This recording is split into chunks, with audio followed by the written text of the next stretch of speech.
Okay, thank you for joining us for the Discourse. Maybe more than most things, you've been sorely misinformed, miseducated regarding what the word silence actually means. You've been taught generally that there are sounds and there's language and there's natural sounds and there's boom boom and everything else. And the absence of that is silence. There's noise and there's silence.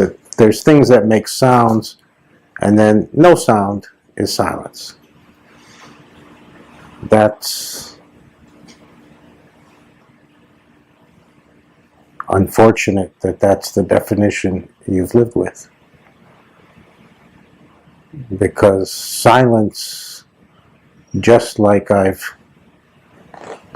repeatedly, almost continuously said, that the words God, the words reality, the words truth, and many others are all exactly synonymous. They refer to exactly the same thing.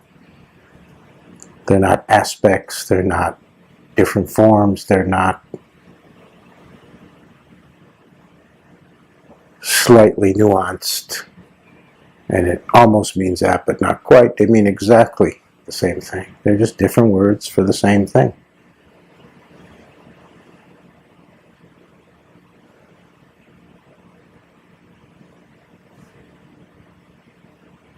Just like paint and pigment can mean the same thing.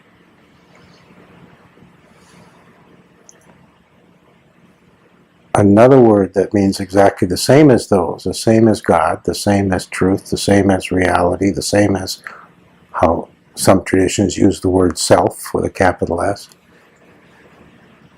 Another word that is exactly referring to the same thing is silence.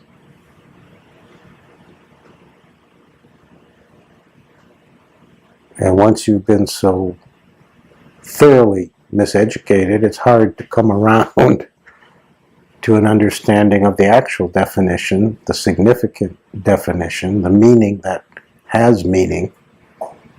Because if you're taught that silence means no noise, that's far, far away from silence is God. Silence is truth. Silence is truth and silence is God because A, it is, and B, because the communication of God, the communication of truth, the expression of God, the expression of truth, the expression of reality is silence itself. It's both it and its expression, it and its manifestation. So for some of you, I think that's easy to wrap your head around. You've heard it before. You're familiar with the correct definition, which is essentially a spiritual definition. And for a few, it may be something you've never heard before. And most of you, I think, are somewhere in between. You've heard it from me, at least, if not from others. And you're kind of digesting it and experiencing it and adjusting yourself that silence, correct use of the word silence is not to indicate the absence of noise or sound.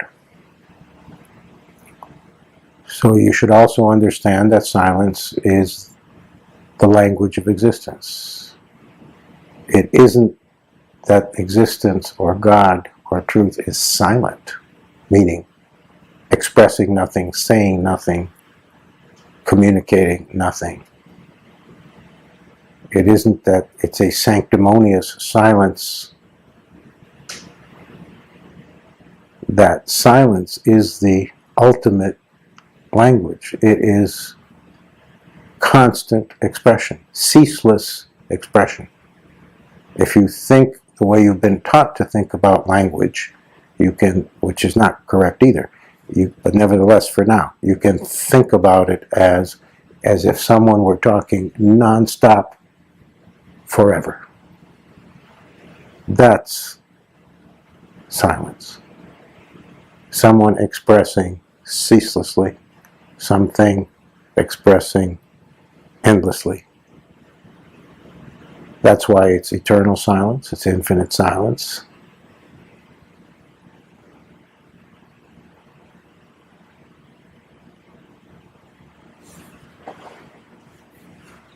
And the way we tend to be conditioned, it helps you get a better sense of the actual silence when you are in a more noiseless position. But it's certainly not required, and it's certainly the case that when you're truly more, not even totally, just more in tune with silence, then you can hear the silence in the midst of any and all noise. Then you hear that all sound is occurring within the background of silence. The same way that when you read a book, your eyes focus on the print, the ink, the black letters or gray letters, and you disregard the paper it's printed on. Your mind doesn't think paper, even semi-consciously. Your mind does think consciously or semi-consciously words, written words. You are aware that you're reading, which means you're aware that you're reading written words. It means you have an awareness of the black ink, but you forget all about the white page. Silence is the white page. If the white page weren't behind the black ink, you couldn't perceive the black ink. The words would not be readable to you by your eyes. The same way, every word you hear anyone speak, every sound your ears take in from anywhere in any dimension, even inner sounds, not just outer ones, are the black inks, the marks on the page, and silence is the page, the white page background, but it's actually not a background. The analogy only holds to give you a starting point. Beyond that, it doesn't hold, because all sound and all language and all expression and all meaning comes from silence. Because silence is the true language. Silence is the ultimate and highest, most and most superior method of communicating anything.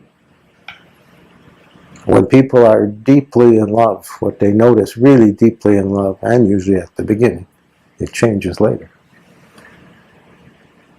People notice right away, and they usually relate to it as a profound, particularly profound experience, that they stop having to talk, they stop having to use words. They're just lost in the bliss and the thrill of being in the same room together, whether they're holding hands or not. Just to be together is so fulfilling, so thrilling, but also silence enters in somehow, and they feel they're communicating all the time, just with a glance, or even just without looking at each other, feeling each other's presence, and that they don't feel, oh, we're not communicating or expressing to each other because we're so thrilled that we're just enjoying the emotion or the feeling of it or the experience of it. They actually have an experience of we're communicating directly with each other even more accurately, without words, without gestures, without even looking at each other. We're communicating through silence. Lovers are always saying we're communicating silently. If you've never been in love, it's hard to understand. If you've never been profoundly, deeply swept away in romantic love, which is all a delusion, but that's a different topic. Nevertheless, the experience is fun.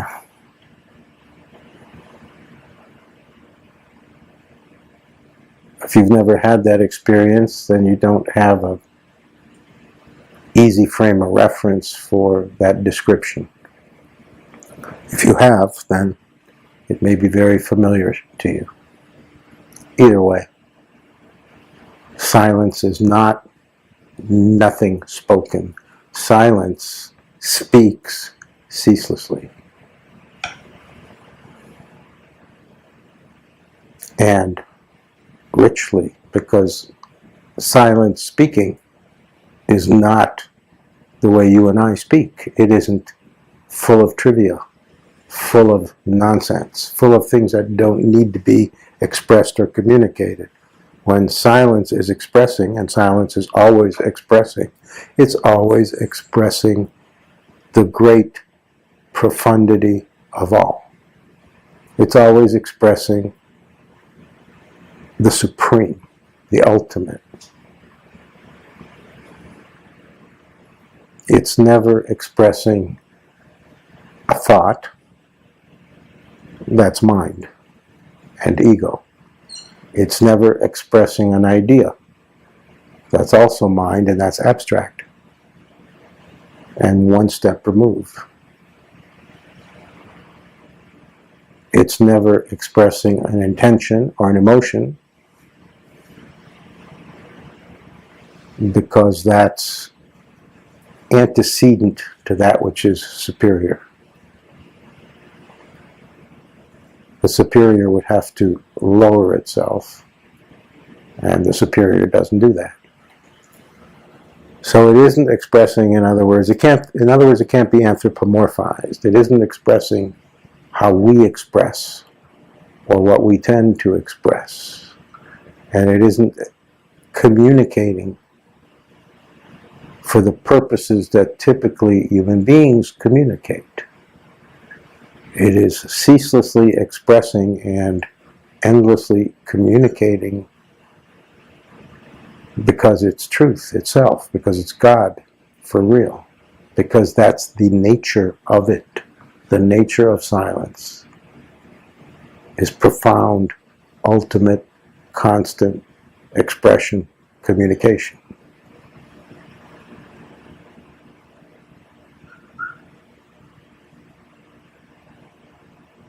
One expression of silence is life itself.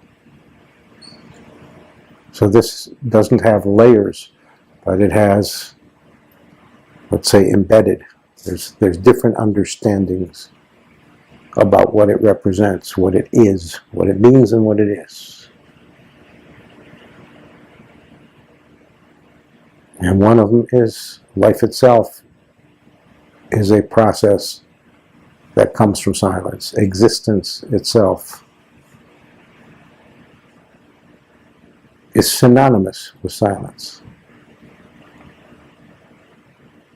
Existence, God, truth, reality, self, highest self, eternal self, the infinity of the all. All of that, same, different terms for the same as what we mean when we say silence. And one of the ways you enjoy satsang, one of the reasons you enjoy satsang, is because somehow, through the agency of satsang itself, you walk in or log out and immediately silence seems more palpable to you. You sense something, you feel something that you don't feel otherwise. You ascribe it to the environment, usually, meaning the environment of satsang. You ascribe it to satsang. But a more accurate, specific attribution would be it's due to the silence of satsang. Silence somehow is more present in satsang, or we're more able to be aware of it when satsang is occurring. Satsang and silence are almost synonymous, but not quite. highly related, but not synonymous. In my view. Somebody else might say they are, but they'd have to be not me, because I don't say that. I'd rather make it practical, because you use satsang. You don't view satsang as always present until you've really, really advanced quite far. Because it's not your experience that satsang is everywhere. You have the tendency, and it's not a bad, terrible thing, to localize it as it's present at satsang and not anywhere else. It's present whenever I feel a profound presence, or when God is more palpable, or when truth is more accessible to me, then I feel it. And I call that satsang, and that's fine. But it's not the true operation, it's not the true definition. But it's useful, I think. Sometimes it's more useful to not be 100% accurate for the sake of understanding.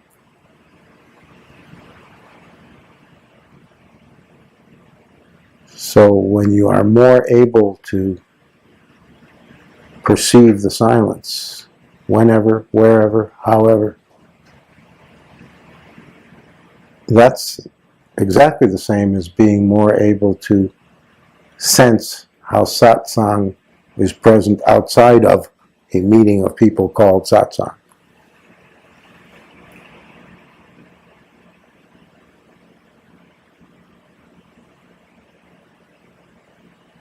And satsang, from the Sanskrit, is translated literally as gathering in truth, gathering for truth. And all gathering for truth is a silent gathering, no matter how many words are used. Because truth cannot be expressed in words. It can, however, be felt in silence.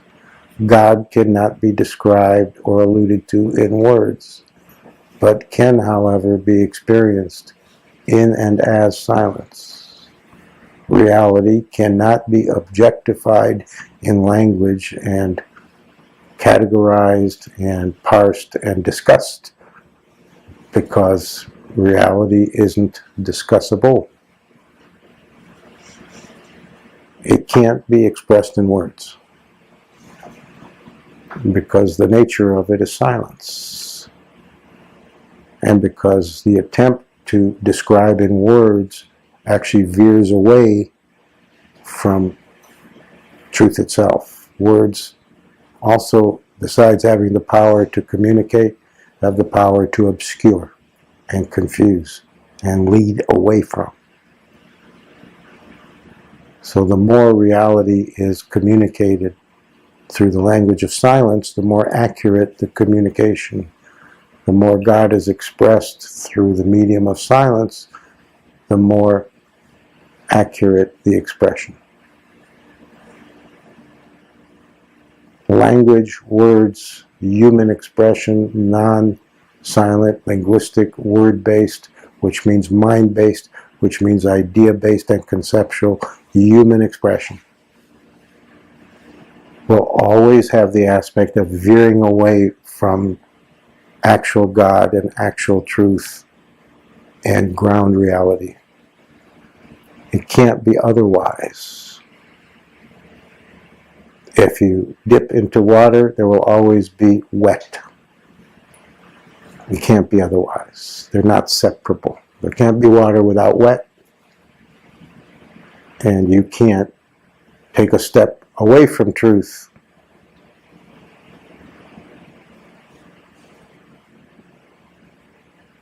other than to start speaking about it. But we still benefit by speaking about it. We still enhance our understanding. We still gain in our comprehension and our being able to move toward it. So we're not meaning to imply in any way that words should be gotten rid of, that languages suck and should be thrown out, that only silence should be the mode. We're saying something much deeper, actually. We're saying that whenever you use words, the actual communication is happening through the language of silence, between the words, behind the words, around the words.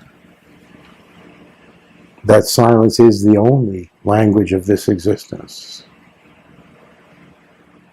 That what we define as language and conceptualize as language is in fact literally a form of silence. But that has the odd property, because of the conceptual mind-based nature of it, of tending to move away from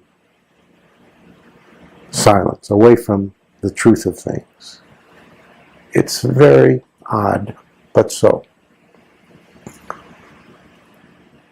There's not a problem as long as, and this takes a little bit of effort and self-reminding, as long as we remind ourselves, remember, whenever we're speaking in language, whenever we're using sound-based words, written words, whenever we're using language that we're used to remember that it both expresses and clears up, but when it comes to truth itself, it obfuscates, declarifies, makes it more removed. That you can't get through God. You can't get to God linguistically. And there actually are, believe it or not. And you can see how this delusion occurs. There actually are very sincere and committed theologians, people who are committed to the profession of theology, who spend their high intelligence trying to theologize, which means conceptualize God. It's a futile attempt. Of course, they don't know that. Because the more the theology gets rarefied and perfected, the closer it comes to truth, the more it ensures to veer away. It's like when you put a magnet in this hand, a magnet in that hand, start moving them together, they seem to go, and at a certain point, you can't go any closer. The force of both acts oppositely and pushes one or the other, depending which arm is stronger. But you can't get them together. You can't have their surfaces touch. Even if you get them really close, at the last second, they'll veer off. It's just like that.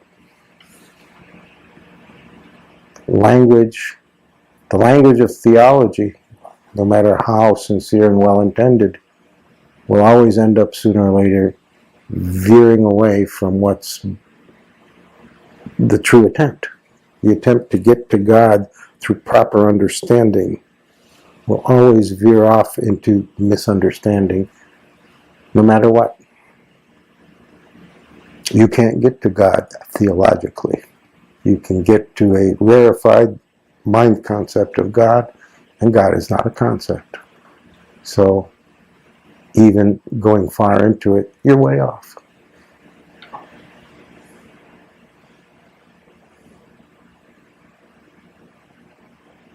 You can't get to bananas by eating tomatoes. Not an elegant analogy, but it says what I want to say.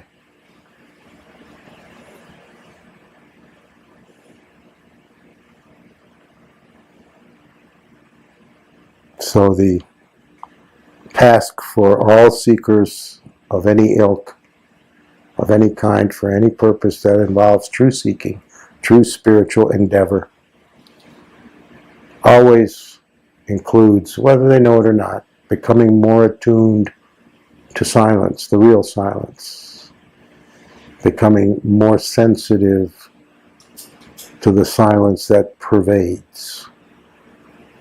becoming more aware of the white page instead of solely the black letters. Switching your perceptive focus.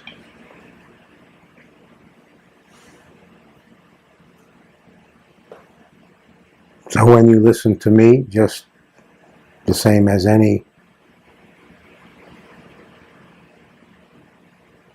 speaker who's commanded by God to speak,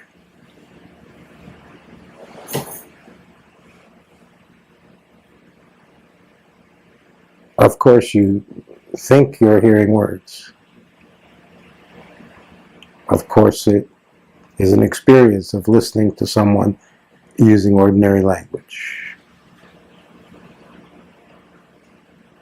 But you have a very different experience than the ordinary language when you sit in a college class, when you talk to the cashier at the supermarket, when you hail a taxi cab, when you talk to your mother, your father, your brother. It's not the same experience for most of us. And the reason is because the God-commanded person is actually not speaking in words. The words are a device, a way to encourage you to listen, because if no words were used, you'd likely not be interested. Because you come to get something, and you're conditioned to believe that it can only be gotten if somebody says something. So it has to be done in a way that will work for you, because I'm not speaking for me, and I'm not speaking to hear the sound of my own voice, and I'm not speaking to the air, I'm speaking to you. The only purpose is you.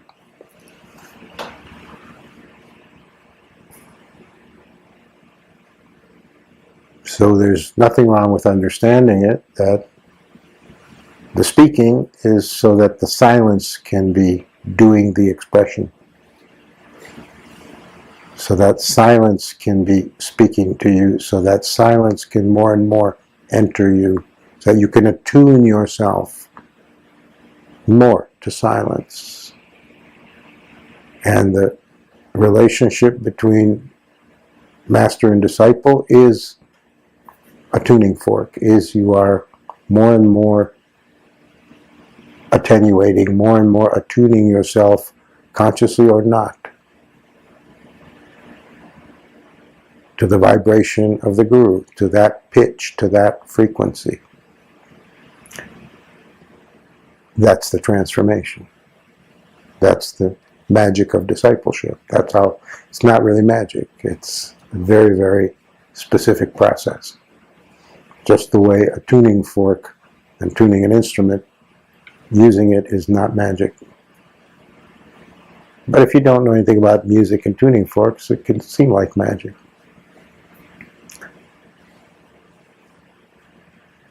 And in the sense that that is a God-given process, I'm happy to call it magic. Because to me, mystic and magic are not far apart words.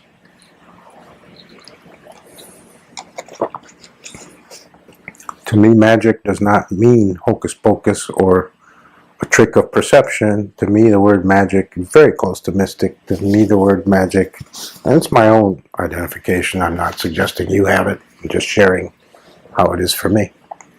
For me, the word magic always means God-given.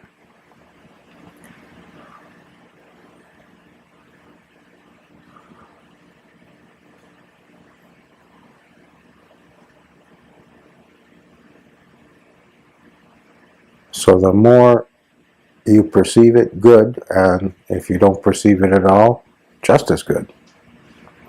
As long as you're listening.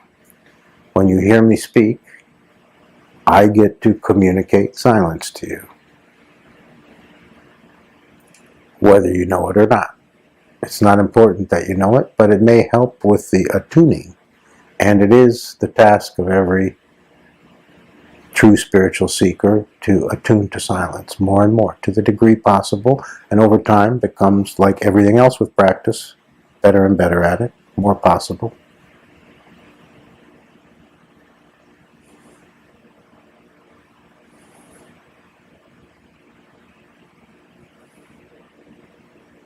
And at some point, silence starts to stick to you, starts to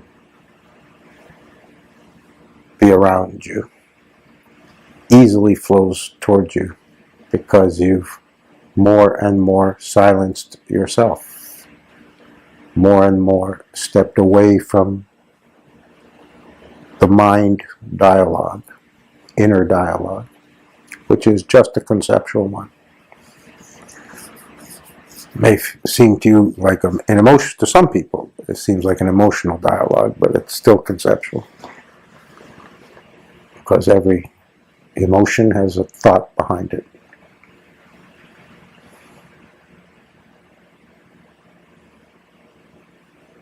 So as you move forward, as you progress, as you advance, as you get more clear,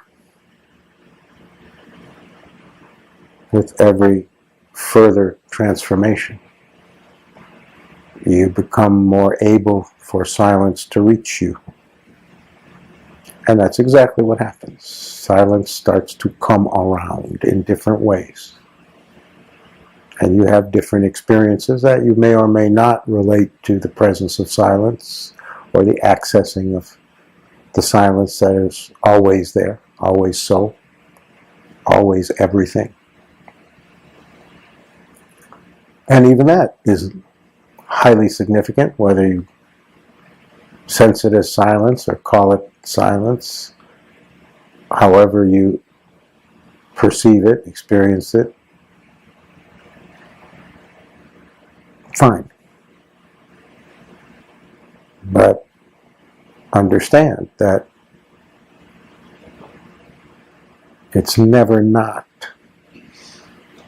about silence. It's never not about more and more silence. It's never not about plunging further into silence. This is a perfect example how language obfuscates, because plunge into silence is a correct characterization, but that suggests, because of language, that it's a descent, and the plunge into silence is an ascending, not a descending. You don't descend into silence, you ascend into silence. Language can't capture it. Human language can't tie off every knot. But silence never doesn't tie off every knot. Silence is always perfect communication. Exact, 100% accurate expression. Never veers off, never miscommunicates, never obscures. If an obscuring happens, that's our non-silence leaking in.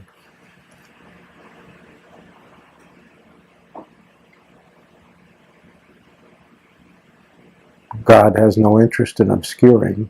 God has no interest in playing tricks. Truth has no interest in hiding. It's not hide and seek. Oh, see if you can find me. Truth is not playing with you. All is present, all is available, all is openly so, always. Your receptivity determines everything regarding your experience.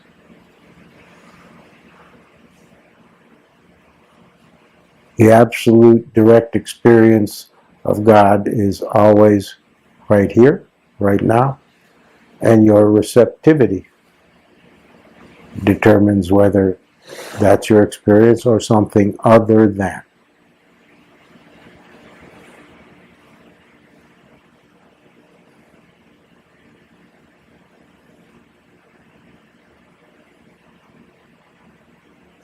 So only those who are representing the spiritual itself, trying to speak about the actuality, are likely to ever speak to you about silence.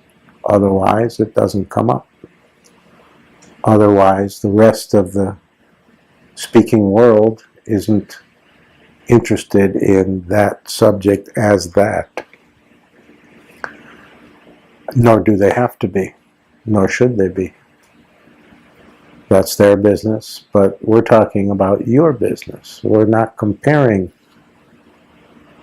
to the general population. We're only talking about you who want God, you who want truth. So for you, it's vital to understand about silence. For you, it does mean something. For someone who's not interested, it means nothing, and there's no point in discussing. But we're discussing, you and me.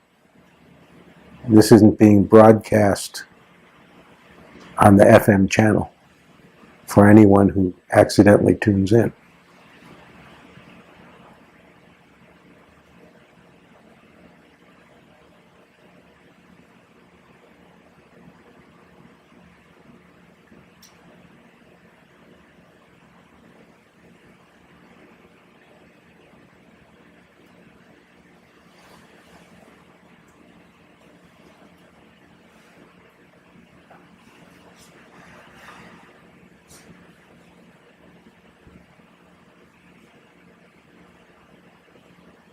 So just for fun,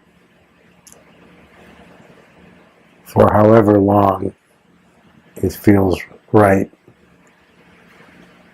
I'm going to speak to you in silence. The rest of the discourse, maybe I'll say something in regular words. At some point, maybe I won't. But from this point, let's see if you can tune in more directly. And to help you do that, tune in more directly to the silence, I can simply start speaking to you silently instead of this method of using regular words.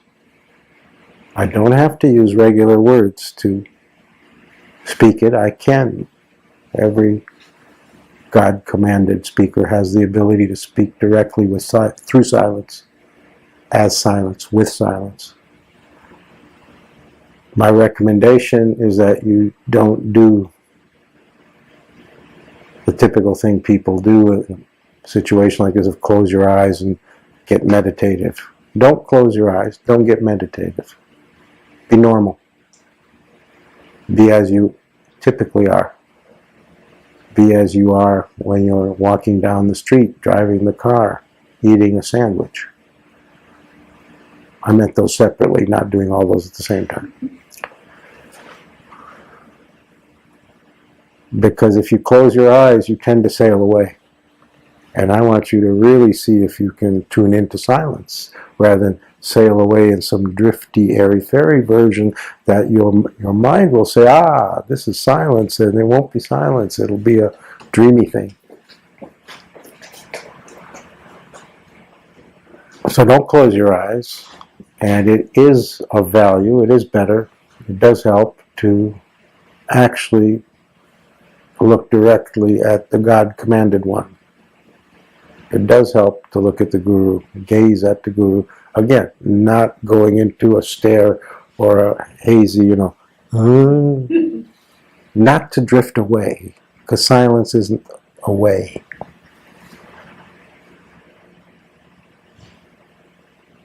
So whether I close my eyes or not, you can do whatever you want. You want to close your eyes? Close your eyes. But I'm giving you the ideal recommendation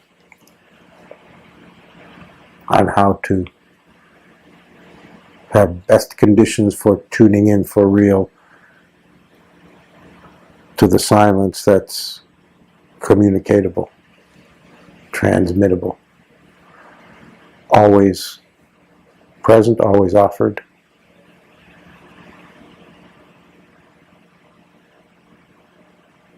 and we'll just see. And I can tell you that it will get more intense if you tune in, and that will not be only because you're tuning in more successfully, also because I'm not doing this just for fun. I will intensify as I speak silently. It will, from my end, get louder. I'll speak in a louder voice silently. And if you're really sensitive, it will intensify at your end. You'll hear it more loud. That will feel like an upping of intensity. Here we go.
I'm going to stop there, because if I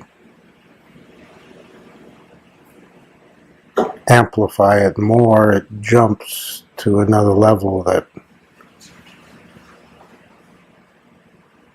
shifts things in a way you have to be for sure ready for. And I'm a conservative guy. I take no chances. I don't want anybody needlessly uncomfortable.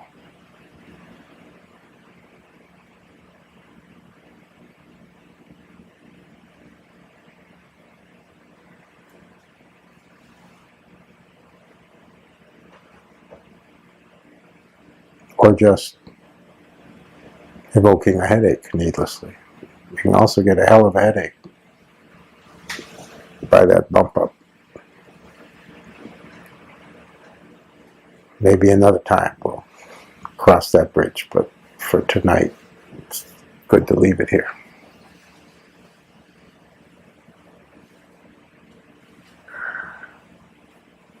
Plus, I don't want a headache either.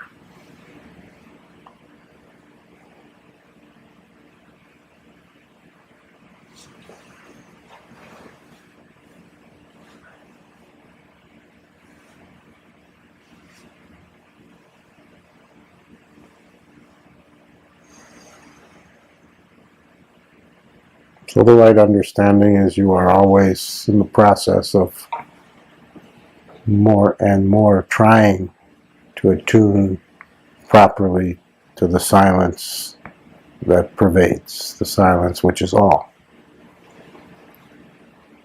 That's simply the natural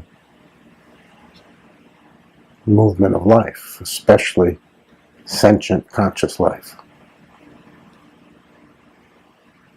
Whatever else you're doing, and whatever else you make of it, you are trying to attune to silence, so that that language and that experience and that presence are all better comprehended and absorbed and experienced.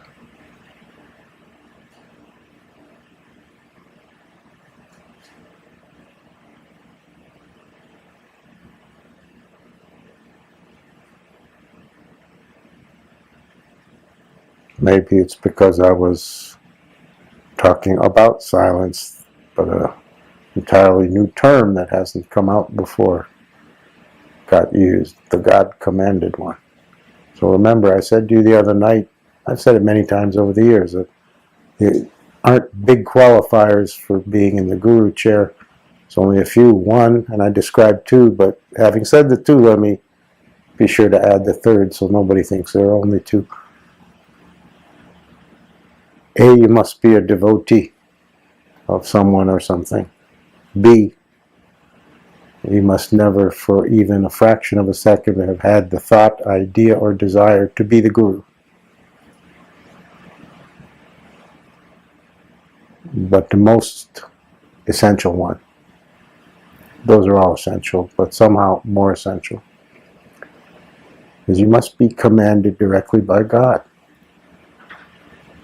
to take on that function, perform that role, do that service. It must be a literal and direct, and that's always exactly, without any confusion, how it's experienced, as a direct command from God. Now, to show you how naive I am, I really believed when that command came that nobody knows about this. Nobody knows that the guru is the recipient of a specific command by and from God. And then, of course, when I was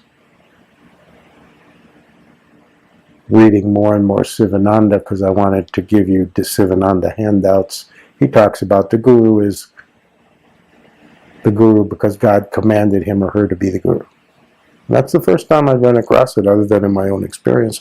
But of course, I've read it in numerous places since then, from numerous sources. It's not a secret. Nobody's trying to hide it. But I really thought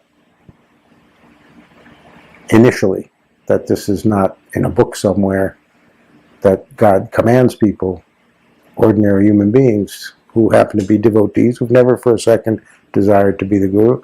God commands them to do it. And lo and behold, it's well known, and it's all kinds of places, and it's been so for how many thousands of years, I don't know.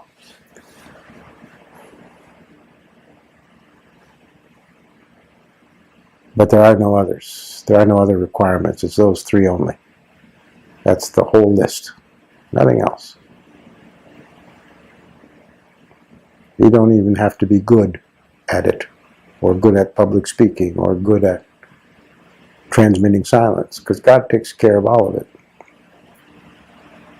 If those three elements have occurred, then it means that particular individual is simply usable.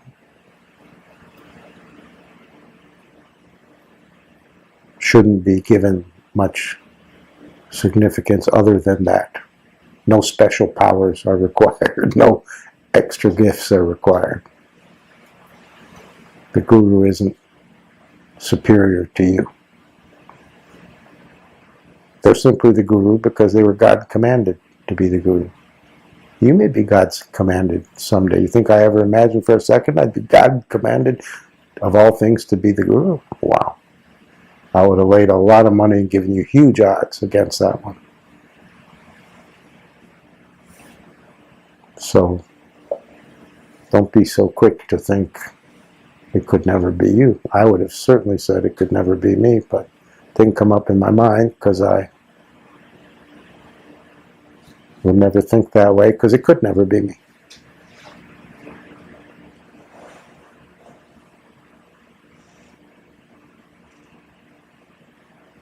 But silence has to have some kind of voice that you'll listen to first. And the voice you're most attuned to initially is another human voice.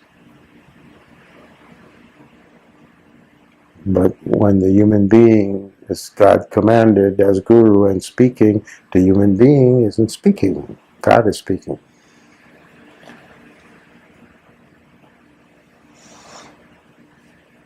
The human being is incidental, is usable, happens to be there because of the practical usability, the utility, not required, simply utilitarian, simply better for you. Because if it was invisible and silent, you probably wouldn't attend a satsang being given by an invisible silence. You kind of assume there's a chair and a person in it, and for that reason, God accommodates that to get you in the door.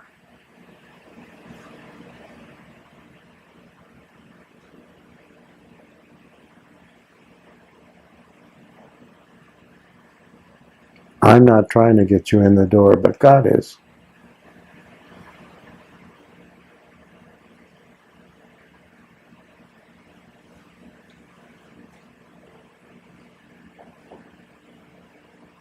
So I am the door.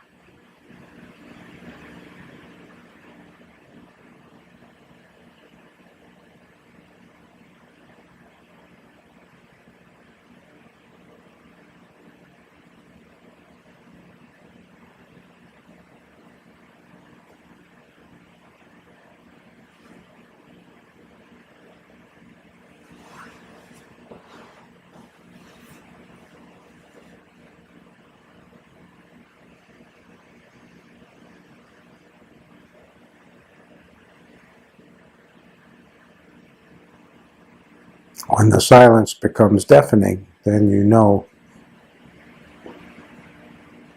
and more often deafening, then you know that you are getting better attuned. You will inevitably, if you get better attuned, pass through a deafening silence experience or phase where that's the typical experience. where the silence will sound so loud to you that it might as well be 1,000 marching bands.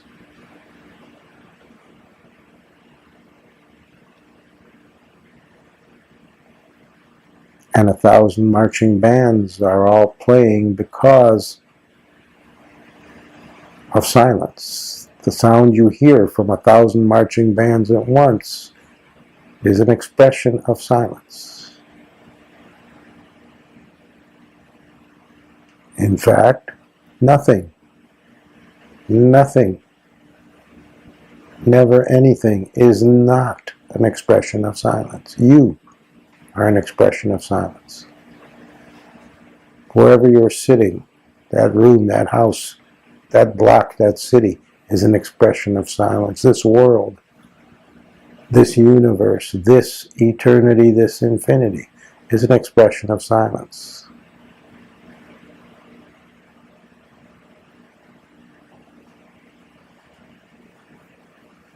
Because silence and truth are the same. Silence and God are the same. Silence and reality are one and the same.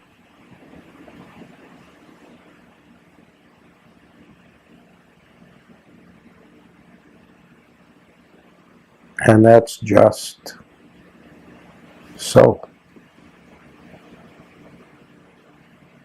There's nothing to theologize about, argue about, debate about, or characterize. It's only factually so.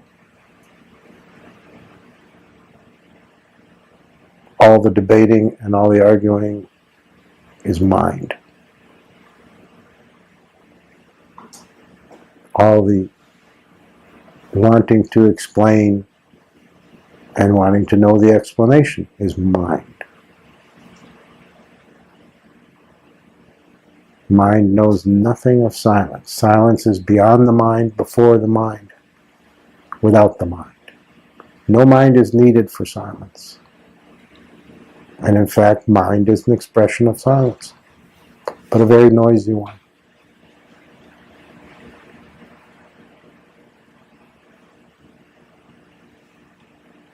So, just understand, anything you look at, it's silence. Anything you see, it's silence. Anything you hear, it's silence. Anything you think, it's silence. Anything you feel, it's silence. Anything that happens, it's silence. Behind everything, as everything, in everything, it's silence. Nothing is not silence. All is silence.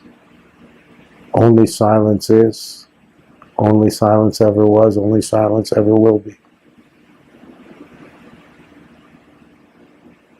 That becomes more crystal clear to you the more you attune to silence.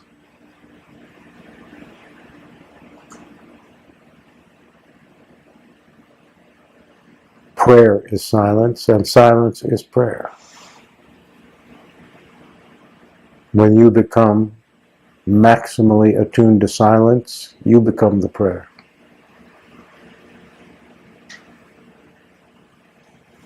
Silence is the sacred itself.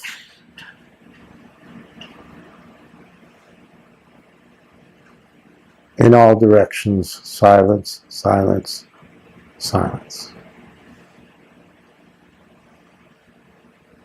Silence is the fullest expression, the clearest communication, and the most that can be said, and includes all that cannot be said. Words have limitations, language has limitations, the human mind has limitations, silence has no limitation. How can God have a limitation? How can truth have a limitation?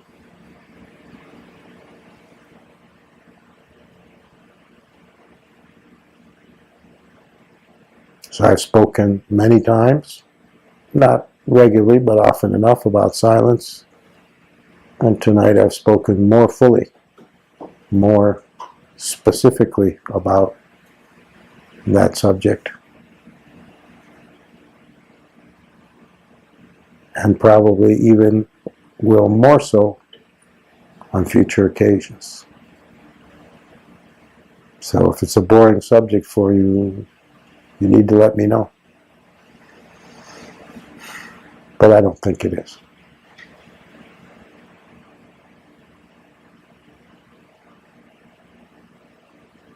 On a completely unrelated note, having nothing to do with this discourse, I want to give you some new information.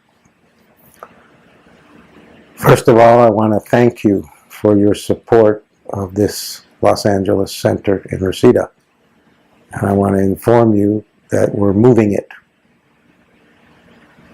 It isn't going to be, as of September 1, in Reseda anymore. It isn't going to be this house, and it won't be in the model, in the form that we've done this center. It was great for 2 years. Been here as of September 1, 2 years. The majority of you are not in the valley. The center will be located in Los Angeles, West Los Angeles, and will be hosted. Rather than ICODA has a center in Los Angeles, ICODA's center in Los Angeles will be hosted by your friend and mine, Devaraj, who has offered his home as the new center. He owns a property in Los Angeles. That's his central location. He's been living at the center, but hasn't sold or given up his property, and he's going to move back to that property and take the rest of us with him. Kind and generous soul that he is. So those of you who live in the city or nearer to the city than to the valley, it'll be more convenient, hopefully. And those of you who live in the valley, what can I say? You'll have to drive longer. So the official move is September 1st. We begin operating in the House of Devaraj. It sounds like a fancy fashion place. We begin operating in the House of Devaraj on the 1st, but we will have a kind of ceremonial sanctification, just like we did here, just like this location was at a certain point sanctified both by me and, to my great and unending surprise, by God, which happened separately. I was told earlier that that would happen on September 17th, but now I'm being told it's the 16th, which is, in fact, a Friday. And that will be a fun gathering and ceremonial event that we'll do at 7 p.m. that Friday, September 16th. So we want everyone and anyone who can possibly physically get there to be there, because it's going to be a big celebration and a real sanctification. Having this location, due to the blessing of this location, I learned how to sanctify. I did not know how to do that before we moved in to this location. Apparently I had the ability, but I didn't know. So something told me this location should be sanctified, and somehow I knew what to do it, and oh my God, it worked. I was shocked. It's always shocking when you have abilities you didn't know you had. And then a literal miracle happened. God walked into the center. I don't know when that was. We have the date written down somewhere, but it was months and months after that. It wasn't contiguous or related to the Guru sanctifying the center. It was God's decision. I didn't ask for it. Wasn't part of it. I was shocked, amazed, surprised, and wowed. But when God walks in, thank God I have the ability to know who it is. I'm sure there's been plenty of times that I missed it, but not this one. So hopefully, if he's listening, he's invited to sanctify Devaraj's house, the new center, at his convenience. No pressure.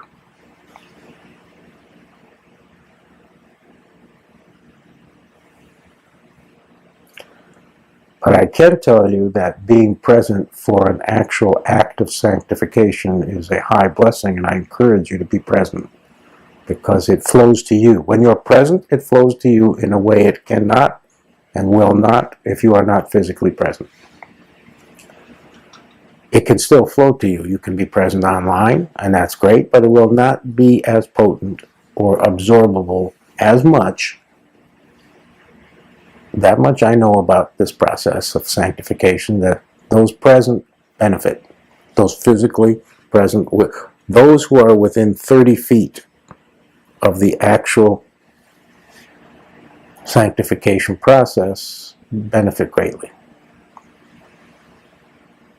40 feet, not quite as good. Try to be within 30 feet. About the length of 3 people laying down, roughly. That's how I experience it. So I'm roughing that as 30 feet. It's 3 10-foot people, obviously.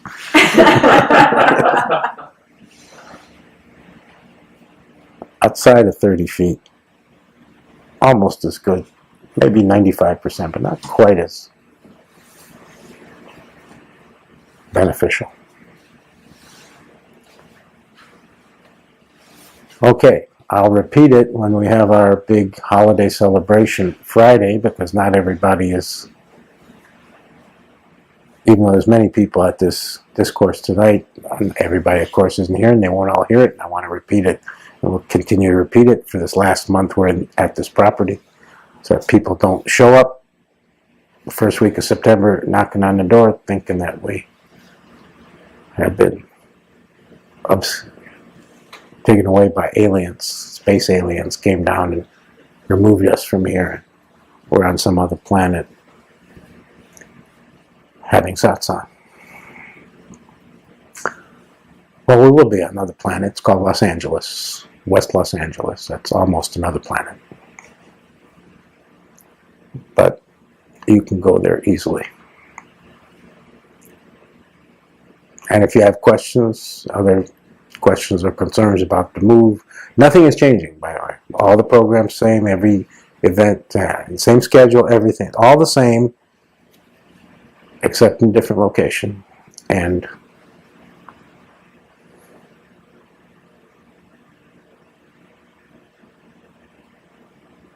the fact that it's Devaraj's house, so you have to be nice and not track in mud or bring your pets. Be nice to Devaraj because he's being very generous to host the ICODA Center in his own home. Here, it wasn't anybody's home. At this location, it was just the ICODA Center. But now the ICODA Center will be in someone's home, so act accordingly. I want Devaraj not to be upset.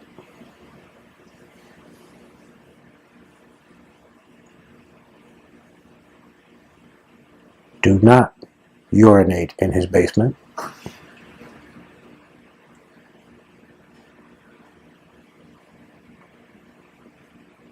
Treat it as nicely as you've treated this facility and this center. It's the same. It's the same. Just a different address.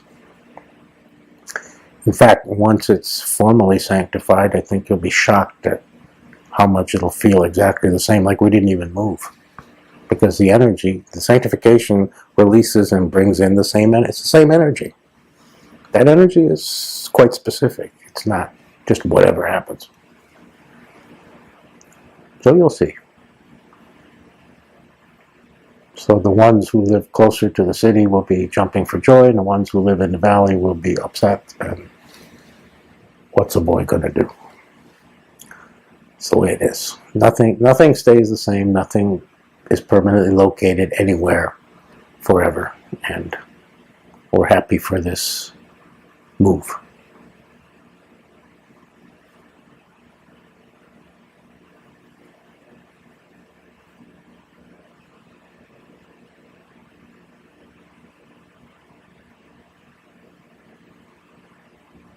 So,